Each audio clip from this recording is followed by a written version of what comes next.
Hallo und herzlich willkommen zurück zu einem neuen Flive Universe Video. Heute mit ein paar Änderungen an den 4th Anniversary Event und auch dem Neustart der 4th Anniversary Event.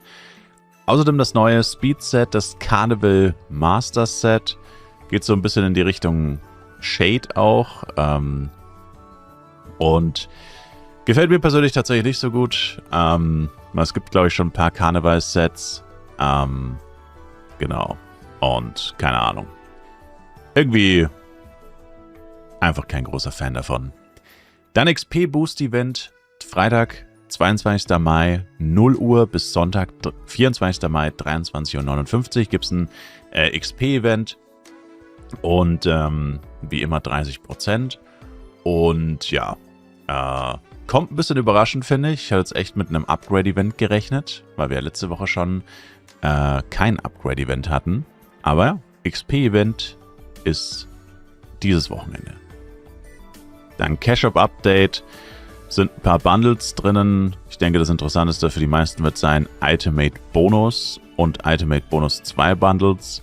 Und dann eben das neue Speed Set. Genau, dann vielleicht noch kurz die Patch Notes, bevor wir uns die Änderungen am 4th Anniversary Event angucken.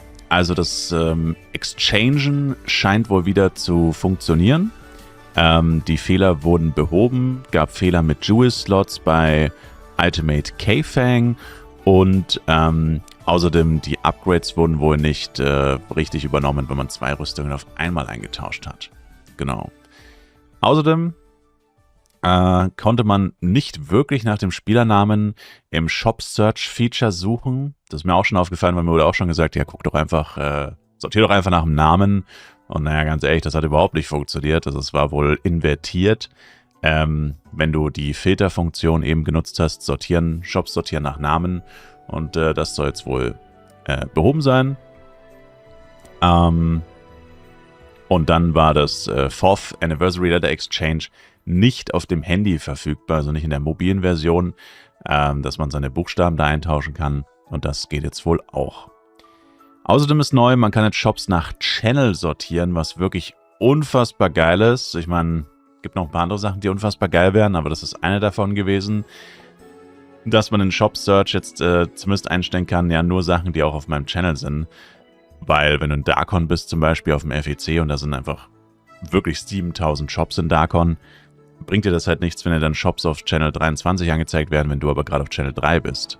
Weil da musst du ja die ganze Zeit Channel wechseln, das ist ja auch sau nervig. Dann gibt es Updates zu den Scam-Nachrichten auf dem FEC. Man kann jetzt die Filtereinstellungen anpassen, sodass nur noch Freunde oder niemand einem wispern kann. Ich persönlich finde Wispern sowieso total nervig, weil das sehr schnell untergeht. Also man übersieht es leicht, wenn man gerade abgelenkt ist oder gerade irgendwie fett eine AOE macht und da sehr viele Items droppst. Kann das sehr schnell untergehen. Und ja, also bezogen auf die Scams wäre es wahrscheinlich wirklich das Beste. Man stellt zumindest auf Freunde oder vielleicht sogar auf niemanden. Ich finde, Wispern ist jetzt echt nicht so wichtig.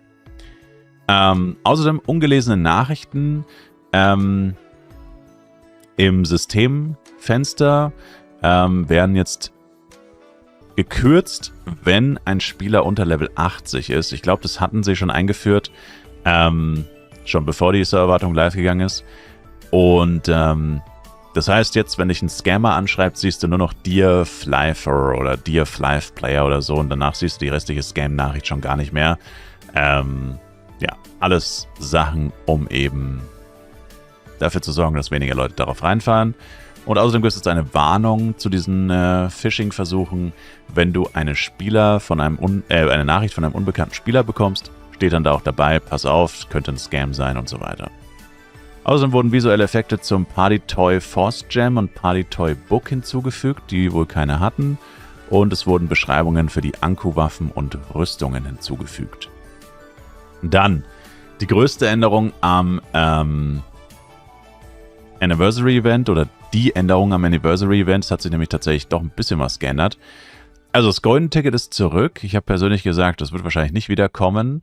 Gut, es ist wiedergekommen. Allerdings braucht man 100 Banner-Token und 3 Millionen Penny, um jetzt noch ein Golden Ticket zu kriegen. und das maximale Eintauschlimit wurde auch noch festgelegt auf 10. Also schon ganz schön limitiert im Vergleich zu dem, was es vorher war. Und ja, auch relativ teuer tatsächlich, weil 100 Banner-Token und 3 Millionen Penya ist jetzt auch gar nicht so wenig, also zumindest für niedrige Spieler auf jeden Fall nicht. Und ja, hat man jetzt auch einfach nicht mal so rumliegen, sage ich mal. Ja, ist schade, aber war wahrscheinlich einfach zu schön, um wahr zu sein. Die 4th Anniversary Random Box kann man sich auf den gleichen Weg eintauschen. Ja, ist auch nicht schlecht, ist aber auch, wie gesagt, relativ teuer. Die kann man sich unendlich oft eintauschen. Und Banner-Token kann man sich holen, indem man einfach irgendein Letter eintauscht, quasi. Genau. Dann Boss-Instanz wurde komplett geändert. Es gibt jetzt keine festen Uhrzeiten mehr.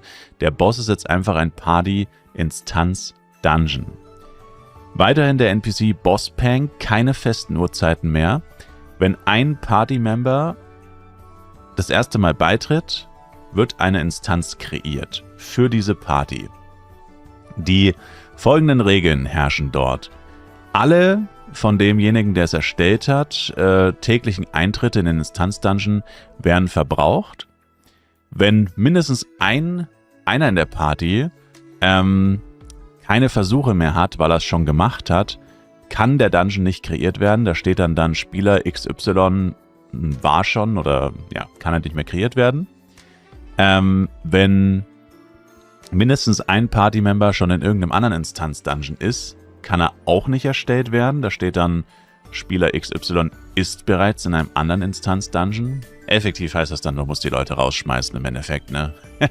Wenn die dein Event World Boss blocken, dann musst du sie rausschmeißen im Endeffekt, weil sonst geht's halt nicht. Genau, wenn der Boss besiegt wurde, kann man nicht mehr beitreten. Der Instanz-Dungeon wird 30 Sekunden, nachdem der Boss besiegt wurde, verschwinden. Und der Boss erscheint 60 Sekunden, nachdem der Instanz-Dungeon kreiert wurde. Und man kann auch wieder reingehen, wenn man disconnected. Das war wohl bisher auch nicht so. Steht jetzt aber hier tatsächlich nicht. Dann, man kann den Boss weiterhin maximal 4-mal am Tag machen.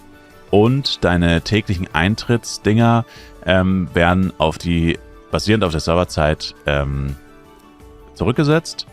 Und der Boss ist der gleiche geblieben. Er hat jetzt noch 5000 HP, kriegt weiterhin nur ein Damage, egal vom Level und so weiter. Und die Belohnungen sind im Endeffekt auch die gleichen geblieben. Nur die Verteilung ist anders. Und zwar Rang 1 bis 3 kriegt die beste, Rang 4 bis 6 die zweitbeste und Rang 7 bis 8 die schlechteste Belohnung. Was im Endeffekt heißt, du willst eigentlich effektiv nicht mit mehr als 3 Leuten rein. Das ist eigentlich schon ziemlich... Also ich hoffe, so funktioniert das.